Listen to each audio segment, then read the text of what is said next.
Am I the asshole for turning down a request to attend my sister's daughter's birthday and make her a cake? I went no contact with my sister 8 years ago after learning she was having an affair with the guy I was engaged to at the time. It was not the first time seeing something similar had happened. When we were teens, yes, I know we were teens. There was a guy I really liked and we'd been flirting a bit and building up to something. I would confide in her about it. Then she went and slept with him and told me she wanted to test him out for me. At the time, I let it go. We were sisters.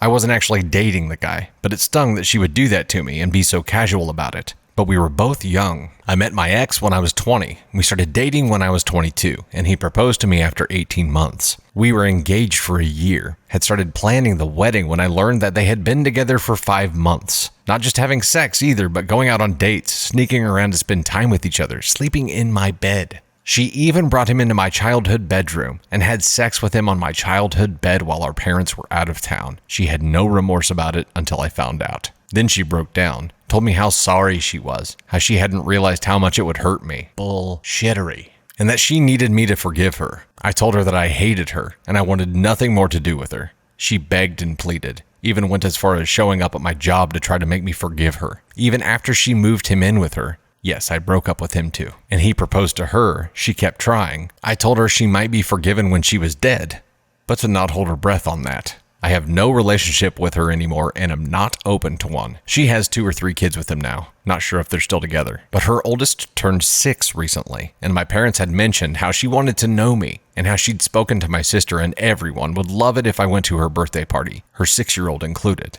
I said no. My parents said they'd even pay me to make her a birthday cake, since I do that as a side gig. Again, I said no. They told me how she wants to know me and that my sister would let them facilitate it. I said I was not interested. My sister reached out to me on Messenger and begged me to come. She said her daughter knew all about me and wanted to meet me and have her aunt in her life. I ignored my sister. My parents were furious when the party came and went, and I stuck to my word. They told me I should have gone and I should make an effort to have a relationship with her. Am I the asshole? This one is super tough because ultimately we're talking about the kid, right? When it comes to your sister, no, fuck her. Like 0 contact, almost to the restraining order level forever. Completely agree with that. She's the kind of person that is so jealous that she has to take everything that you have and spoil it. She's proven this time and time again. And you can't let a person like that in close proximity to you in life. You just can't. It's too great of a risk. What's going to happen to the next great thing that you get? How can they shit on it? And you just have to assume that it's going to happen. So you have to cut them out. There's no choice there. But now you have a niece. And this child has done nothing wrong. My heart says develop a relationship with the niece through the grandparents as long as there is no contact with the mother in the process. But I don't know if that's entirely possible because your sister, her mother, has proven that she's batshit crazy and vindictive enough to work through her daughter to affect you. There's no doubt some kind of tilted version of a story that she's already delivered to her daughter and probably has some kind of propaganda baked into her already. So the first time she sees you, she's going to recite a script or something. We can't rule that out at all. So maybe the solution here is to seek out a relationship with the niece in a very cautious way. Like for the first several times, have witnesses around, grandparents, something. But you would have to do so maintaining a strict barrier between you and your sister because you cannot let your sister back into your life. She will ruin any good thing that you ever get with 0 remorse. She needs it for some reason. She needs everything that you have. It's part of who she is, unfortunately. You are definitely not the asshole for maintaining distance with your sister. You're not an asshole for being super cautious about forming a relationship with your niece because there are some obvious concerns there. But I do think that you should cautiously give it a shot.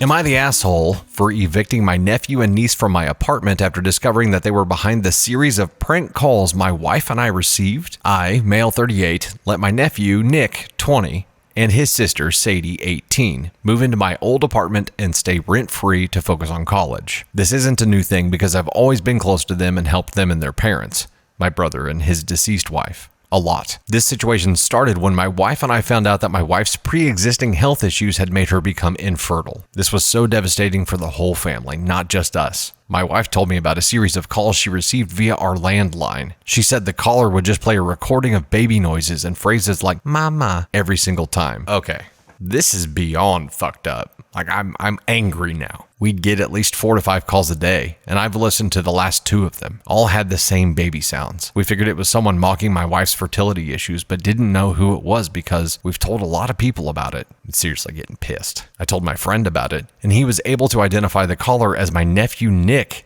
then my niece Sadie. I was in shock, and it took me some time to actually believe what I was told. After it was confirmed, I just had a breakdown and went over to the apartment and confronted them. They denied till I threatened to evict them.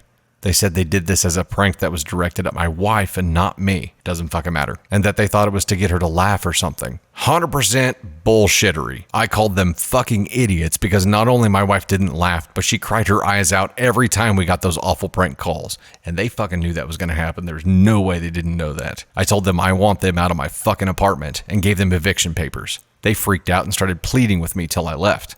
Fuck them. Out on the street. That instant, gone. They had my brother call me later to ask about what was going on. I told him, and he started apologizing on their behalf, saying they were just kids messing around, not realize what they were doing. Again, bullshittery. That is the biggest pile of horse shit I've ever seen in my entire life. Ooh. I gotta walk away for a second. Dicks. Those people are the biggest planet. I can only imagine how lava boiling I would be if this had happened to me. Still pissed. He went on about how evicting them will affect them and him since he's struggling with his own situation. So he's just as big of a dick right now because he's just trying to save himself. He should be using this opportunity to teach his own fucking kids how fucked up this was. Let them be homeless for a minute. He started begging me to let it go and promised to have Nick and Sadie grovel with apologies, but I refused. Yeah, fuck that. There is no coming back from that at all, ever. Now my parents got involved, saying the kid's dad is choosing to have nothing to do with them if they get evicted, and said that the kids look up to me and I shouldn't let what happened ruin the relationship we have. What? Dude, this relationship was ruined instantly the time that they decided for the first time to make that fucking phone call. This is beyond a prank call. This is evil. Whoever is responsible for them needs to be seeking therapy, and there needs to be some long-term strategy behind making them make this right. Because these people right now are going to be this level of evil for the rest of their fucking lives. This kind of shit doesn't just happen. This is not the kind of thing that someone who is not evil just says, hey, you know what would be fun? Ain't it?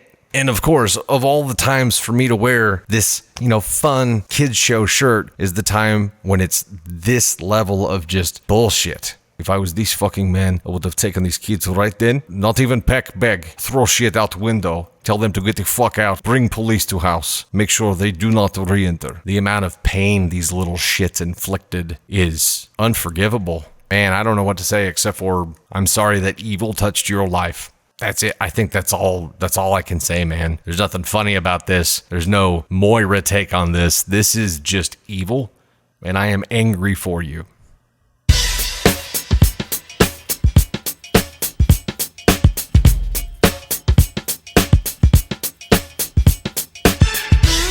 Am I the asshole for telling my sister-in-law that I will call the cops for child abandonment the moment she steps out of the house? Me, 25 male, my brother Jack, 27 male, and his wife Jill, 25 female. It all started when Jack and Jill got pregnant. It's too easy. I'm not doing anything with that one. Their lease almost ended, and my parents invited them to stay at our house. The day they came, Jack asked me why I haven't moved out of my room yet. I was confused, like what the fuck? And he told me that he and Jill will be in my room, and I will go to the guest room. I refused, but my parents got mad. We got into a fight. I lost and ended up in a much smaller guest room. Now, there is an edit to this story that I need to go ahead and mention now because it will clear a lot of things up. Edit, I work from home and pay 50% of all household expenses, including mortgage. Jack and Jill don't contribute anything for expenses. Okay, game on. Then Jill had a problem with my cooking. I eat scrambled eggs with mozzarella and avocado every day for breakfast, and she couldn't stand the smell. She asked me to stop. I refused. My parents got involved. I had to stop. There were problems with other food too, and I had to stop cooking them. I was told I must be more accommodating because she's pregnant.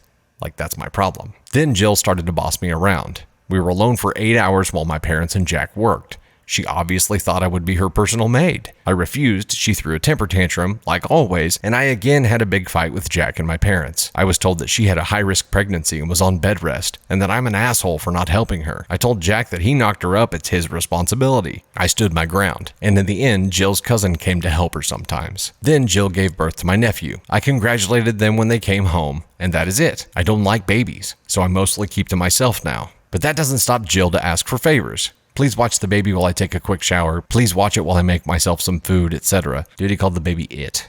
I always refuse, and we all have new fights over and over again. It all came to a head last Friday when she asked me to watch my nephew while she goes to the pharmacy for baby formula. I refused. She got mad and we had a fight. She grabbed her purse to go away, and I told her that the moment she walks out the door, I will call the police for child abandonment. I was serious, and she knew it. She broke down and screamed what a horrible human being I am, and then she ran to her room. She had a complete mental breakdown. When Jack and my parents came home, we had the biggest fight yet. Jack accused me of hating Jill and my nephew, upon other things. I told him I refused to bond because they will weaponize him against me. My parents told me enough is enough, that they can't believe they raised such a selfish human being, and that either I help or I move out. I'm thinking of second opinion. Am I the asshole?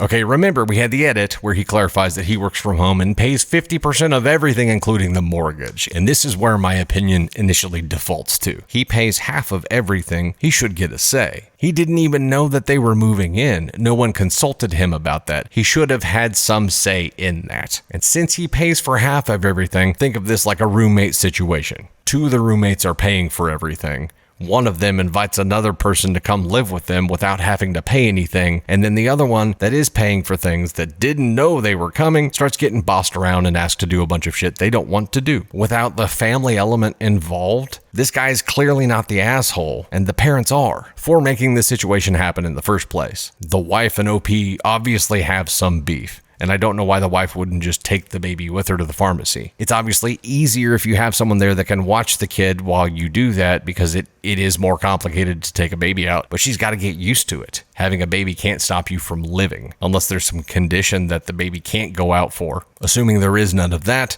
she wants to leave him with you just because she's lazy and doesn't want to have to deal with the extra work involved. And judging from everything else that's happened with her, I'd say there's a high likelihood of that happening. Now, the things that happened when she was pregnant, without knowing how to handle those situations, you probably just escalated right along with it. And you were probably unknowingly an asshole in a lot of those situations. If you were actually going to call it in for child abandonment, I'm 50-50 on it being a real asshole move or not. I think using it as a scare tactic was warranted.